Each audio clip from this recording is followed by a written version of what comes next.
Peter's farewell manifesto.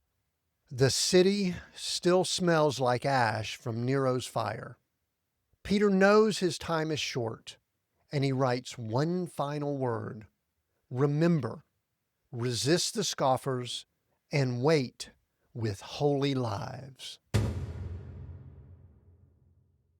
This is Seek, Go, Create. You're listening to Read the New Testament in 90 days, 27 books, in order, in context. We're walking through the New Testament the way it was written so you can hear it the way the first churches, the original audiences did, so we can get it in context. Make sure you get the reading plan at k2m.foundation/NT90. There's a hub there with a bunch of great stuff. k2m.foundation/NT90. Today's stop, 2 Peter, final letter from a man who knows he's about to die. We'll talk about that in just a moment. Let's talk about some key facts here. We know the author of this is Peter. There is some discussion about that. I will say it's somewhat bothersome to me that we question that, because there are a few times in this letter where the author specifically says, I, Peter, or calls himself Peter.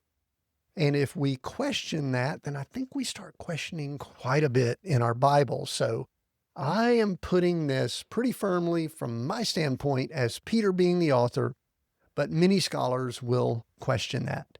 The date, we believe it was written right at AD 64. I believe it makes a lot of sense to be right here in AD 64. The audience, it's believers facing false teachers and scoffers. The setting, 34 years past the resurrection, past that time that we know that Peter sat on the beach with the risen Jesus Christ and was told to feed his sheep. He's doing that now with this letter. Rome, the setting, Rome still, it is just recently burned, and it still probably smells like ash from the fire. Peter's martyrdom is imminent. You sense that, you feel that. The historical context, let's talk about Rome for a second. 2/3 of Rome has just burned. Rumors say that Nero watched the city burn while singing of Troy's fall. Some speculate that he actually set the fire so that he could rebuild portions of the city without having to get Senate approval. Whether that's true or not, the emperor needed someone to blame, and the Christians, this group of Christians, were the easy targets. A strange sect accused of cannibalism and incest. Now believers are being torn apart by dogs in the arena, crucified, set on fire to light Nero's gardens at night. Real persecution is going on.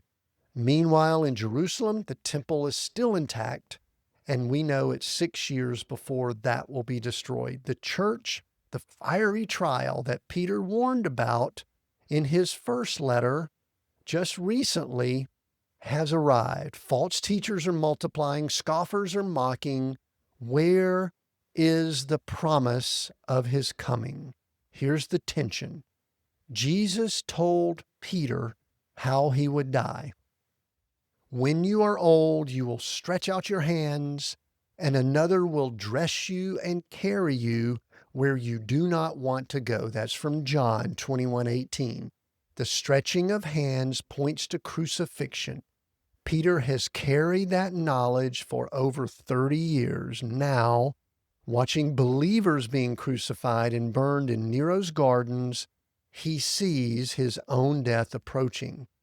Tradition says he'll be crucified upside down, feeling unworthy to die the same way as his Lord. This isn't a surprise. It's what Jesus warned on the Mount of Olives back in Matthew 24. They will deliver you up to tribulation and put you to death, from Matthew 24:9.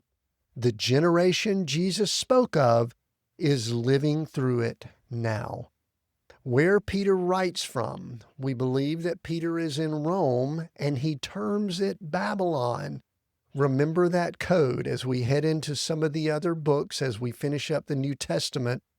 You will hear the term Babylon, and that is the code for believers for Rome. You'll see that in 1 Peter 5:13. Peter is in the heart of the empire, watching believers die around him, writing to scattered communities in Asia Minor. Why now? Peter writes really a farewell, something they can return to after his departure. Remember, resist, live ready. What we're going to encounter in 2 Peter, it's urgent and final, a dying man's charge. We'll hear about the virtue ladder. Supplement faith with virtue, knowledge, self-control, steadfastness, godliness, brotherly affection, love. We'll hear the eyewitness testimony. Peter was on the mountain. He heard the voice. This isn't myth. He was a witness. The prophetic word is confirmed. Pay attention as to a lamp shining in a dark place, Peter encourages. False teachers are exposed. Waterless springs, mist driven by a storm, promising freedom while enslaved. The scoffers are answered. Where is the promise of his coming? In chapter 3, verse 4, Peter's answer isn't be patient for thousands and thousands of years. It's the Lord is not slow. He is patient. Chapter 3, verse 9, the day of the Lord will come like a thief, the same language that Jesus used on the Mount of Olives. And then we hear about the day of the Lord, the end of the age, the day of the Lord. Peter tells them to hasten its coming. Chapter 3, verse 12. You don't hasten something that's thousands of years away. The end of the age is close. We now know within 6 years that temple will burn, judgment will come. That is the day of the Lord that is imminent for the audience of 2 Peter. Peter will be crucified within months, but before he dies, he writes, the promise is sure. Be ready. All right, you're going to be reading 2 Peter over 2 sessions, chapters 1 and 2, then 3. And you know I keep saying this, but try to read it all at once if you can. Maybe read it a couple of times, maybe out loud. What's next after this?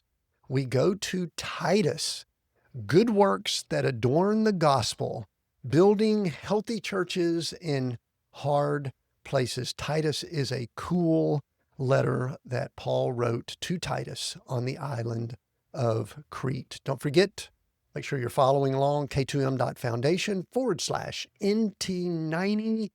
And before we read 2 Peter, picture this. It's AD 64. You're in Cappadocia, one of the scattered communities Peter addressed in his first letter. Months ago, he wrote, do not be surprised at the fiery trial when it comes upon you. You wondered what he meant. Now you know. Word has reached you from Rome. The city burned. Nero blamed the believers. Christians are being torn apart by dogs in the arena, crucified, set on fire to light the emperor's gardens at night. And now a second letter has arrived. Peter's handwriting, his final words. You unroll the scroll. He writes of scoffers mocking the promise. He writes of the day of the Lord coming like a thief. He writes of new heavens and a new earth where righteousness dwells. Peter knows he's about to die. Jesus told him 30 years ago how it would end. But he's not writing in panic. He's writing with certainty. The promise is sure. Be ready. Now, let's read.